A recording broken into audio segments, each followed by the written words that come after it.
né? E a gente criou uma diferenciação que, em vez de oferecer uma solução de banco digital, como qualquer outro banco oferece, a gente construiu uma camada toda de gestão em cima da nossa solução de conta.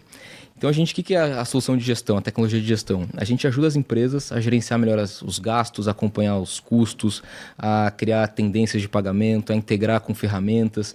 Então, a gente criou uma camada que a gente fala que é um software em cima da solução de conta, e isso acabou criando uma diferenciação muito grande. Começamos focando muito nos produtos de cartão corporativo, inclusive a gente tem vários clientes, entre eles o Grupo Primo, é um cliente nosso, super especial. E a gente começou a replicar toda a tecnologia que a gente criou para cartão, para os outros pagamentos, né? Então, para pagamento de fornecedor, pagamento de folha. Então, a gente foi replicando. E isso deu muito certo, porque a gente começou a conta simples com muito pouco dinheiro, né? A gente tinha que achar uma forma de se diferenciar num mercado extremamente competitivo, com muita gente com muito dinheiro e muita verba de marketing. E deu certo. Hoje a gente tem 2,5% do mercado de cartão corporativo no Brasil. A gente movimentou já na nossa história 80 bilhões de reais. 80 bi de real? 80 bi. Esse ano a gente bate a casa aí dos 100 bi no segundo semestre. A curva já está apontando para isso. Pois é, né? A história começou quando? 2019. 2019? É o primeiro produto. Operacional, né? Quando a gente efetivamente começou a abrir conta e ter cliente foi agosto de 19. Então, operacional a gente ainda não tem 7 anos, né? Que eu tava vendo, né? Você falou de 80 bi ao longo de quase 7 anos. E daqui a pouco vai para 100, né? 20 bi nesse pedacinho de tempo, né? Mostrando como é que é o poder de escala de um negócio. Hoje, por mês, a gente transaciona na casa de 2 bi e meio, 3, né? Então, esse é o volume que a gente movimenta mês. Com mais de 40 mil empresas na base... e atendendo até agora só Brasil, né? E a gente brinca, que a gente fala assim, a gente tem 2,5% do mercado de cartão corporativo. O cartão corporativo é 2% do volume de pagamentos corporativos da indústria no Brasil. Então a gente fala que a gente tem 2,5% de 2% do volume total de pagamento. Então a gente ainda está só começando, tem muito espaço ainda para capturar. E a gente acredita que a diferenciação nossa é, obviamente, trazer uma prateleira de banco, né? Então da solução de investimento, da solução de cartão, crédito, mas a diferenciação nossa está na camada de gestão, na tecnologia que a gente construiu. Então a gente tem muitos recursos que a empresa pode utilizar para separar centro de custo, integrar com RP, criar regra de uso, acompanhar políticas de despesa. Isso traz gestão, traz controle, né? E ajuda a empresa a escalar com uma eficiência maior de capital. Então essa é a lógica nossa. E, obviamente, toda a prateleira de banco está por trás ali. A gente tem licença do Banco Central, uma licença de uma operação de crédito hoje. Estamos tirando uma licença de uma financeira. Então a gente, de fato, vai operar como banco. E é uma trajetória aí que tem muita história para contar. Bastante coisa. E o legal disso tudo é que se fosse só banco pelo banco, não faz a diferença, né? E aí o que a gente ajuda a mudar no final do dia são os processos financeiros da empresa. Então, no final do dia, a nossa tecnologia que o Rodrigo está falando, o Tog está falando, ela não mexe só em, poxa, se você está pagando uma taxa melhor ou está sendo mais, tendo uma eficiência de capital só melhor, mas como que você gerencia melhor os processos e faz que os processos sejam mais eficientes. E isso é um custo invisível que as empresas não têm. É alguma coisa que fala assim, poxa, coloca alguém ali para resolver isso e não tem mais essa dor. Só que você está alocando um custo, ele é invisível, ele é tempo, ele é dinheiro que você está alocando de uma maneira ineficiente. Tem uma história legal, que a gente, quando estava começando a conta simples, a gente sempre foi muito próximo dos clientes, né? A gente gostou sempre de construir junto. E aí o Gotti foi visitar uma startup que a gente estava... Só um parênteses aqui, ó, para vocês entenderem. O Rodrigo, o apelido dele é Tog. E o do Ricardo é Gotti. Boa. Tá, então ele falou do Gotti, ele falou do Tog, são os dois. Até perguntaram, você vai chamar a gente como no podcast? Eu falei, Rodrigo e Ricardo. Que é o nome de vocês, no caso. Mas até abrindo aqui uma história, em São Paulo é muito comum o pessoal abreviar o nome. Meu nome é Bruno, tem 2 sílabas, tem gente que me chama de Bru. Inclusive foi um choque, porque quando eu cheguei em São Paulo, a gente contratou um personal, o Paulo. Aí treinando com o Paulo, uma hora ele falou, Bru, pega aquele peso ali. Eu falei, Bru? Eu olhei pra ele e falei, esse cara quer fazer amor comigo? Não conhecia direito ele, eu falei, Bru? Não é o caso. Aí depois eu vi que é o normal em São Paulo, tá? Mas a gente tem um outro sócio que é o Fernando, né? Daí vira Fer, depois já Fê, aí já vai abreviando. F. É isso aí. É uma preguiça. Vamos para o olha já sabe. Dá uma preguiça. E aí o Gotti, ele foi visitar esse cliente e esse cliente ele perguntou, cara, como que você administra os cartões corporativos da empresa, né? Ele usava um bancão na época. E aí ele falou, cara, eu não administro muito, eu vou te mostrar aqui como que eu acompanho o extrato bancário. E aí eu pegou lá o extrato, ó, essa transação aqui, pelo valor é Uber. Essa aqui, R$200, eu não sei. Quer ver? Deixa eu perguntar. Daí ele, como que foi? Ele abriu a porta. Aí a gente foi, ele falou assim, vamos dar uma olhada. Aí ele jogou no WhatsApp o valor da transação, não achou transação. Jogou no e-mail, não achou. Jogou no Google Drive, não achou. Abriu a porta. Abriu a porta do escritório e falou assim, galera, quem gastou esse valor aqui, tal, tal, tal? Ninguém levantou a mão. Porque as pessoas não lembram, e não é maldade. É só porque o cara passou. Talvez fosse maldade, né? Pode ser. Tem um amigo meu que ele já falou assim, ele liberava o cartão de crédito para os funcionários comprarem as coisas da casa. E não olhava. Aí ele falou, nossa, a fatura tá vindo muito alta. Aí ele avisou, Depois de um pessoal, tempo. vou começar a olhar. No mês seguinte reduziu 50%. E a gente Como tem... assim? A gente tem Só dado porque ele disso. avisou que ia começar a olhar, Exato. entendeu? E tem dado disso, assim. Isso é um problema grande. Então, sendo ou não sendo, na hora, ali, foi algo que ele falou assim, cara, no mínimo 20% da fatura eu não sei para onde está indo. Isso é um problema grande. E os cartões nossos são Visa, né? A gente é um parceiraço da Visa. E aí a gente fez uma pesquisa com a Visa no começo desse ano. E aí a gente mapeou várias dores, a gente identificou algumas. A gente descobriu que ainda tem no Brasil 3,5 milhões de empresas que o sócio usa o cartão pessoal para a despesa do negócio. Isso é problema para os dois lados, né? É problema para a pessoa física no imposto de renda, é problema para a empresa depois na conciliação, no fechamento financeiro, enfim, gera um caos. Segundo, 63%... 3 milhões e meio? 3 milhões e meio. Mas de olha empresas. que loucura. Isso aqui fala que usa exclusivamente cartão pessoal. Só que tem um número muito maior que mistura ainda. Então, esse número de 3,5 ele é muito maior.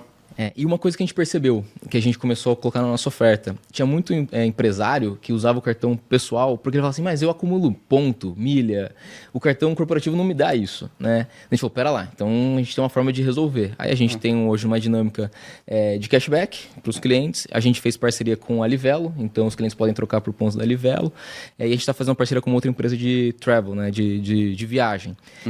Então a gente começou, só que a gente gosta de falar que a gente nem traz tanto cliente pelo cashback, porque a gente fala, se ele vem pelo desconto, quem dá um desconto maior vira guerra de preço, né? E a gente fala, nosso valor está na plataforma. Mas, querendo ou não, tem que ser uma forma de gerar um atrativo. Mas já era mesmo, porque eu lembro quando a gente virou cliente, né? Uma das coisas é isso, cara, cartão corporativo é horrível. E vocês tinham cashback. Eu falei, pô, é muito diferente do que eu estava acostumado. Já abre a conversa. Sim, né? abre a conversa. Aí depois a gente estava até falando com o Janotto, né? Aí eu gosto de falar, quero te chamar porque a gente está ajudando vocês na integração aqui do RP, a gente quer apoiar, porque essa é uma etapa que quem usa o cartão não vê, mas quem está no financeiro, vixe. Janotto é o CTO aqui do grupo. Isso. E foi quem contratou Conta Simples lá atrás. Lá atrás. E aí a gente falou, a gente ajuda, porque no final do mês o financeiro tem que pegar o extrato. A gente brinca que eles são pintores de Excel, né? Que ele tem que ir lá, essa aqui tá anexada a transação, não tá, qual que é? Ah, tá. Aí leva para RP, aí bate e depara. Isso gasta não sei quantas horas por dia só para fazer. E a gente fala, conta simples. Nem sempre é eficiente, né? Nem sempre gasta Não, pelo contrário, nunca é eficiente, né? Porque tá fazendo na mão. E a estimativa que a gente tem é que os nossos clientes reduzem só nessa etapa, por semana, quase 25 horas por semana. Semanais. E o financeiro nunca é um time que tá sobrando gente.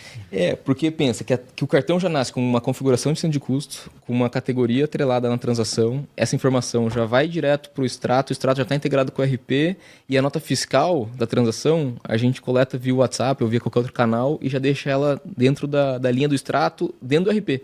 Né? Então aí elimina todo esse trabalho. Então esse é o valor que a gente gerou. A gente fala assim, que banco que hoje que faz isso? Nenhum está fazendo nessa ótica. E essa foi a grande sacada que a gente teve para conseguir criar uma diferenciação em pouco tempo, né? E ser relevante. E é o que a gente entendeu, que o que a gente fez para cartão dá para fazer, obviamente, para o resto e construir para pagamento de fornecedor, pagamento de folha, outros pagamentos mais pulverizados, né? Então, a gente brinca que são 7 anos quase de operação, mas é day one ainda que a gente olha o que tem para fazer. Uma curiosidade aqui, Rodrigo, antes de entrar mais no tema, mas eu tenho que perguntar, cara, você formou com quantos anos? Eu me formei em 2018, 23. 23? Muito jovem. E você, praticamente com 23, criou Conta Simples? Foi. Eu estava montando um outro negócio, uma wallet de pagamento, deu tudo errado. Aprendi muito naquela experiência. O Gotti acompanhava de longe essa experiência aí.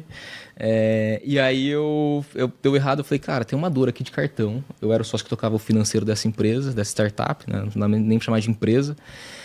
O banco era burocrático, não tinha cartão corporativo disponível, atendimento ruim. Eu falei, não é possível que tá todo mundo sofrendo com essa dor. E eu comecei a ver outras empresas fora do Brasil com uma tese parecida dando muito certo. Falei, pô, tem essa dor no Brasil. E acho que foi uma mistura de uma paixão por empreender, ingenuidade de achar que a jornada ia ser muito mais fácil. Que bom que foi ingênuo, né? Que bom que foi ingênuo. E acho que uma vontade, assim, gigante de fazer acontecer, de mudar uma indústria, de impactar, de... Tem uma história muito legal, que foi assim que eu me aproximei com o GOT. Você tinha quantos anos na época? Na época, a gente começou eu tinha 28. 28, já tava mais 27. estabelecido, assim. É. É um cara de 23, fala, pô, vamos criar uma empresa? Aí você fala, vamos? Não é como criar uma empresa, vamos fazer um banco? É diferente. Eu falei, cara... Calma, jovem. Calma, e assim, a gente olha e fala assim, não, vai, dá. E aí, obviamente, cara, o pessoal em volta de nós, eles olhavam e falavam assim, beleza... Legal, né? Legal, tapinha nas costas, assim. O remedinho. Boa sorte. Banco, sim. Mas era isso, assim. Era literalmente isso. Muito legal, boa sorte. Vou ficar torcendo aqui. Mas manda seu currículo depois. Meio que assim. Eu tava saindo dessa startup que deu errado. E aí eu conheci o CEO de uma grande adquirência, concorrente da Stone. E aí ele me chamou para bater um papo e falou assim, pô, vem trabalhar aqui. Aqui... Pô, você vai ter Short Friday, você vai ter benefícios, você não tem que pagar imposto, que negócio de empreender o quê? Eu falei, cara, não, você não tá entendendo, eu quero empreender. Ele, não, mas o que você quer? Eu falei, cara, tá vendo essa empresa aqui que você montou, que você construiu? Eu quero ter um negócio desse tamanho, assim, eu quero ser relevante desse jeito. E o CNPJ já tá na junta. Então eu não quero trabalhar aqui, por mais que eu admire muito a empresa. Uhum. Daí ele falou, tá, então me indica 3 pessoas do seu círculo de network, pessoas com seu perfil, assim, vontade de empreender, inovar, mas que conhecem a indústria de pagamento. Mas que não vão empreender, mas que vou botar aqui dentro. Que sejam menos sonhadores e mais racionais. E mais racionais, Aí eu mandei mensagem para ele, falei, cara, o GOT, que eu conheci lá da Stone e tal. Eu mandei mensagem para ele. Falei, GOT, cara, fiz uma conversa assim assado, pediram indicações. Posso te indicar? Ele falou, pode, mas o que você tá fazendo que você não vai? O que você tá aprontando, né? Ninguém passa uma oportunidade muito boa assim, né? Eu falei, alguma coisa estranha tem aí, né? Porque o salário era bom, eu tava saindo da faculdade, até eu tive uma condição muito boa de vida, mas não vim de família rica, nada. Então, assim, realmente era um negócio que eu tava falando não pra correr um risco gigante. Ele falou, cara, me fala o que você tá fazendo. Eu falei, vou marcar um café. Daí fui tomar um café do lado da padaria da casa dele, eu morava em Moema na época. Daí ele falou, puta, que ideia genial. Eu invisto. Eu falei, não, Gotti, não sei o quê, porque o Fernando, que é o outro sócio nosso, a gente tinha feito um exercício que a gente percebeu que a gente faltava um terceiro sócio na dinâmica, que era um sócio mais vendas, marketing, distribuição. Hoje eu faço venda pra caramba, mas na época não era meu perfil e o Gotti, assim, é natural dele, né? Se ele ficar aqui 10 minutos, ele vai vender pra todo mundo. E aí ele falou, cara, eu invisto. Eu falei, não, Gotti, não precisa, tal... Aí ele falou, mas tem um lugar aí onde vocês estão trabalhando? Eu falei, a gente está na biblioteca da faculdade, a gente não tem dinheiro ainda, estamos usando lá o escritório, a biblioteca como escritório. Se quiser, aparece lá. Ele, então eu vou lá, era final do ano. E aí ele apareceu, sentou na cadeira, começou a ir atrás de cliente, conversar, entrevistar. A gente estava ainda montando o produto, a tese, ainda não tinha a operação. Passou uns 3 meses, ele nunca perguntou nada de sociedade, quantas ações ele ia ter, só estava trabalhando como um sócio. Uhum. E aí passou uns 3 meses, eu falei, Fernando, cara, a gente tem que formalizar esse negócio, cara. O cara é um co-founder aqui, né? E daí a gente ofereceu a sociedade, e aí dali nasceu eu, ele e o Fernando. E aí lançamos o produto, isso era mais ou menos março de 2019. A gente lançou o produto em julho, né? E aí um produto ainda bem ruim, bem limitado, mas dali foi o start, o embrião de começar a Conta Simples. Acho que uma história muito legal. Por mais que era embrionário, sim, a experiência não era ótima, né? A gente tinha que colocar dinheiro na conta com um boleto, era um cartão físico. Só que, assim, em tempo muito curto, assim, começou a ter volume. A gente começou a ter cliente. A gente falou assim, cara, tem alguma coisa estranha acontecendo, porque tá passando dinheiro aqui dentro. Agora, tem uma pergunta que eu acho que eu nunca te fiz essa pergunta. O que fez você não ir para aquela oferta e se juntar na biblioteca lá, trabalhar sem ter salário? Já tinha filho na época? Ainda não. Ah, foi isso. Foi isso. Também. Já correu risco, né? Acho que, assim, eu sempre tive vontade também de fazer um negócio muito grande. Então, por isso que eu saí de uma multinacional gigantesca. Eu tinha uma exposição grande. Eu era o primeiro cara a responder para um diretor da América Latina sozinho. Eu tinha, sei lá, 24 anos, né? Mas e aí depois fui para a Estônia. Então, tinha 70 pessoas quando começou. Assim,